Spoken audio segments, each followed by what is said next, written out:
ایک بندہ شکار کر کے تے حضور دے سامنے لے آیا، اینج حضور دے سامنے سٹی، صحابہ کہندے نے لمبی پی گئی،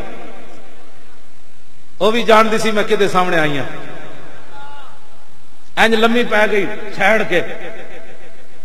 اور دیہاتی کہنے لگا جی تسی آسمان دیاں گلاں کردے ہو، آسمان تے اسی ویکھیا کوئی نہیں، تسی جنت دوزخ دیاں گلاں کردے ہو تے اسی ویکھیا کوئی نہیں، ایس گو کہے نا تسی اللہ دے نبی ہو تے میں تہاڈا کلمہ پڑھنا ہے۔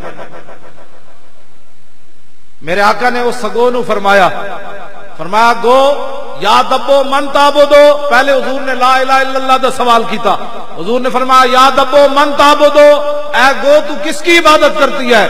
صحابہ کہندے ہیں فصیح عربی بولی، فصیح عربی بولی، اے پریشان نہ کرو بھائی اتنے تے عربی پڑھی کوئی نہیں، جدو حضور سامنے ہون گے سگو پڑھ بیٹھی عربی تے تسی تے میں تے کلمہ پڑھیا، لیکن وفادار ہوئے گا تے تا فصیح عربی بولی اس گو نے، الذی عرشہ فی السماء وفی الارض سلطانہ وفی البحر سبیلہ وفی الجنت رحمتہ وفی النار عقابہ، اے انہیں لا الہ دی گواہی دیتی الا اللہ دی، میں اس رب کی عبادت کرتی ہوں جو عرش عظیم کا مالک ہے، سمندر میں اس نے لوگوں کے لیے راستے بنائے، جنت اس کی رحمت کا مظہر، جہنم اس کے غضب کا مظہر۔ حضور نے فرمایا یہ تو ہو گیا لا الہ الا اللہ، یا دبو من انا، فرمایا میں کون ہوں، میں کون ہوں؟ تو وہ گو کیا کہنے لگی انت رسول رب العالمین و خاتم النبیین۔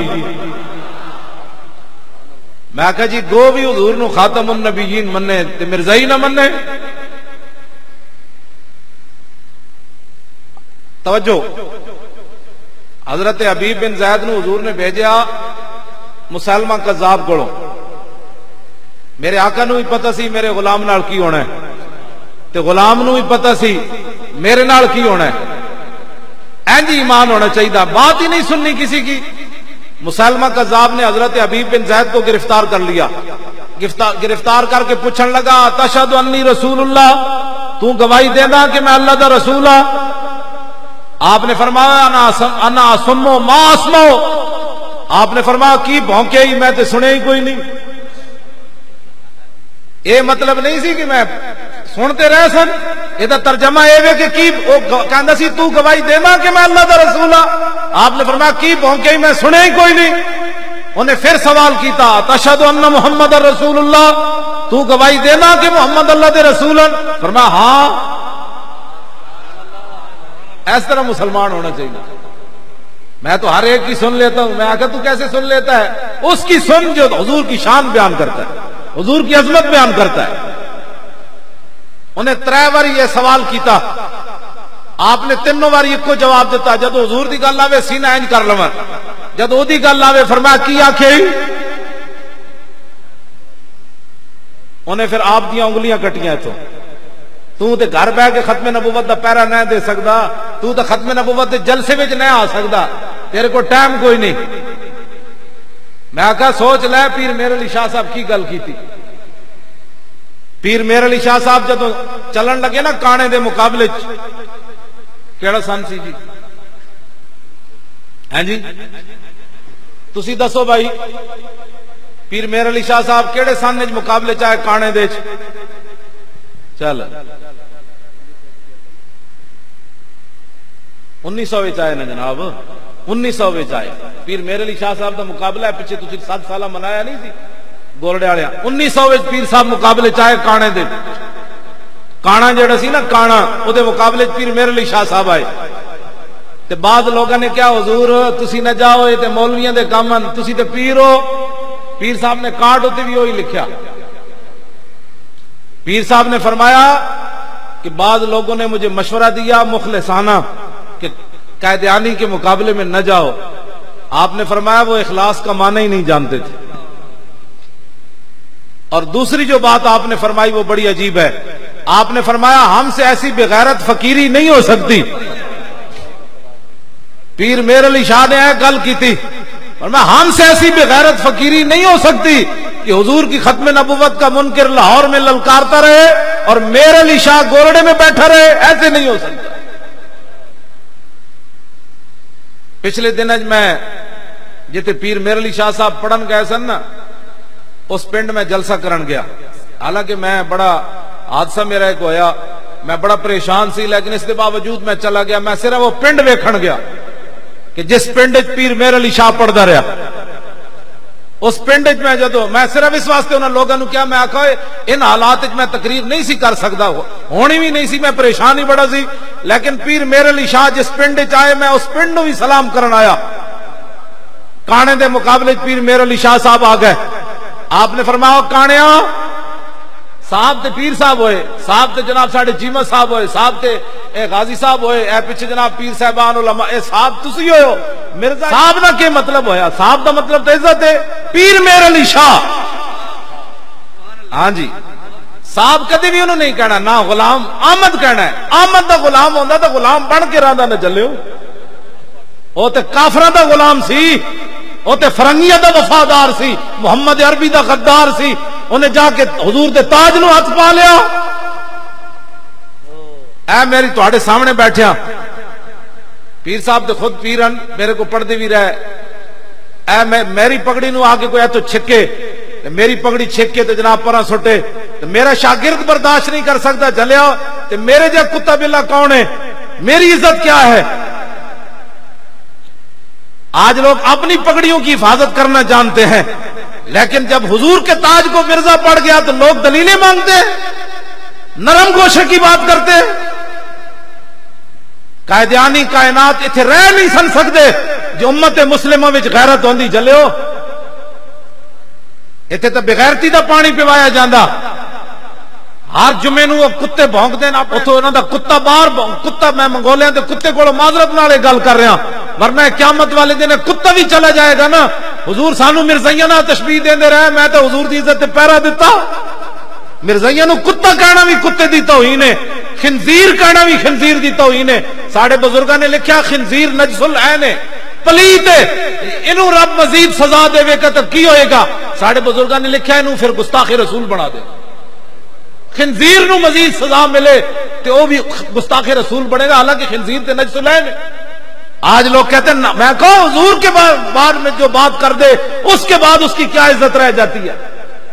مرزائیوں کی جرت تھی یہاں رہتے۔ آج کوئی ہمارے بزرگ کیبلوں کے حوالے کر کے ہمیں نہیں گئے بھائی، کیبلوں پر وہ بیٹھ کر چونکہ ایسے تھا تو چونکہ ایسے تھا تو چونکہ ایسے تھا تو چونکہ نہ اسلام نہیں پھیلیا، اسلام ہے جی پھیلیا جی میں گل کر رہا۔ خالد بن ولید نے فرمایا اگر تم کلمہ بھی نہیں پڑھنا چاہتے اور ٹیکس بھی نہیں دینا چاہتے، کیا بات ہے؟ آپ نے بات کیا کی؟ آپ نے فرمایا انما انا قوما یحبون الموت کما یحب الاعاجم الخمر، فرمایا پھر یہ چٹ پڑھ لینا، میدان حاضر ہے، لیکن یہ چٹ پڑھ لینا کہ میرے ساتھ محمد عربی کے وہ غلام ہیں جس طرح تم شراب پی کر مست ہوتے ہو نا، یہ گردنیں کٹا کر مست ہوتے ہیں۔ یہ غازی یہ تیرے پر اسرار بندے جنہیں تو نے بخشا ہے ذوق خدائی، دو نیم ان کی ٹھوکر سے صحرا و دریا، سمٹ کر پہاڑ ان کی ہیبت سے رائی، سمٹ کر پہاڑ ان کی ہیبت سے رائی، دو عالم سے کرتی ہے بیگانہ دل کو، عجب چیز ہے لذت آشنائی۔ اور امام بوصیری بھی بیان کیتا ہم الجبال فصل عنہم مصادمہم ماذا رآ منہم فی کل مستدمی، فرمایا صحابہ ہمت اور جرت اور بہادری کے پہاڑ تھے، تو ان جگہوں سے پوچھ جہاں صحابہ گئے۔ اور فرمایا فصل حنینم وصل بدرم وصل احدا، اگر تجھے پتہ نہیں تو میں تمہیں کہتا ہوں بدر سے پوچھ، احد سے پوچھ، حنین سے پوچھ۔ کیوں جی؟ حضرت ابو دجانہ خود حضور کے لیے ڈھال بن کے کھڑے ہو گئے، وَتَرَّسَ دُونَ رسول اللہ ابو دجانہ بِنَفْسِهِ، ابو ڈھال تو ہوتی ہے لوہے کی، لیکن صحابہ کہتے ہیں میدان احد میں ابو دجانہ خود اپنے جسم کو حضور کے لیے ڈھال بنا دیا، اور ہر تیر ابو دجانہ کے جسم پر پیوست ہو رہا تھا، ہر تیر، لیکن وَهُوَ لَا يَتَحَرَّكُ، ابو دجانہ کے جسم میں ایسے بھی نہیں ہوا، اگر ابھی پیچھے سے آواز لگے نا ادھر سے کسی خالی ہوائی فائر ہو جائے تو پورا مجمع اور سٹیج بھی ایسے ہو جائے گا، کیا ہونے لگا؟ لیکن ہر تیر ابو دجانہ کو لگ رہا ہے، لیکن انہیں پتہ بھی نہیں۔ میں نے کہا اقبال کی بنیا؟ کہنے لگا تیری نگاہ ناز سے دونوں مراد پا گئے، تیری نگاہ ناز سے دونوں مراد. میں کہا اقبال تیر لگے ایک نہ لگے حتیٰ کثر النبل فی ظاہرہ، یہاں تک کہ آپ کی پورا جسم تیروں سے بھر گیا لیکن وہ لا یتحرک.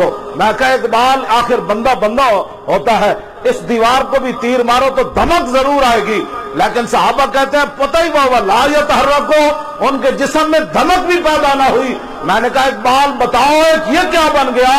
اور ایک قوم تو وہ ہے جو گھر سے نہ نکلی، یہاں ہزاروں تیر کھا کر بھی صحابی ہلے کیوں نہیں؟ اقبال کہنے لگا پتہ نہیں تمہیں حضور آ گئے. تیری نگاہ ناز سے دونوں مراد پا گئے، تیری نگاہ ناز سے دونوں مراد پا گئے، تیری نگاہ ناز سے دونوں مراد پا گئے. کیا؟ عقل غیاب و جستجو، عشق حضور و اضطراب. اقبال کہنے لگا حضور آئے تو عقل بھی جوان ہو گئی اور عشق بھی بے قابو ہو گیا. عشق بے قابو ہو گیا، تیر کھانے کے بعد بھی حرکت نہیں کرتا. صدیق اکبر کو ایک سانپ نہیں لڑا میدان وہ غار ثور میں، ایک سانپ نہیں لڑا، آپ کو کئی سانپ لڑے. شاہ ولی اللہ نے ازالۃ الخفا کے اندر لکھا کئی سانپ لڑے اور کئی بچھو لڑے صدیق اکبر کو، لیکن لم یتحرک مخافۃ ان ینتبہ رسول اللہ. صدیق اکبر نے ایسے بھی نہیں کیا حضور ابھی تو ایک نہیں 10 لڑ گئے، نہ کیوں؟ حضور کی نیند میں خلل نہ آ جائے. تو میں نے اور آپ نے کیا کیا؟ اللہ کے بندو اٹھو، اب حضور کے دین کا کام کرنا ہے. ہاں کام کرنا ہے، اور پھر جو حضور کے دین کا کام کرتا ہے پھر دعائیں بھی اسے ملتی ہیں.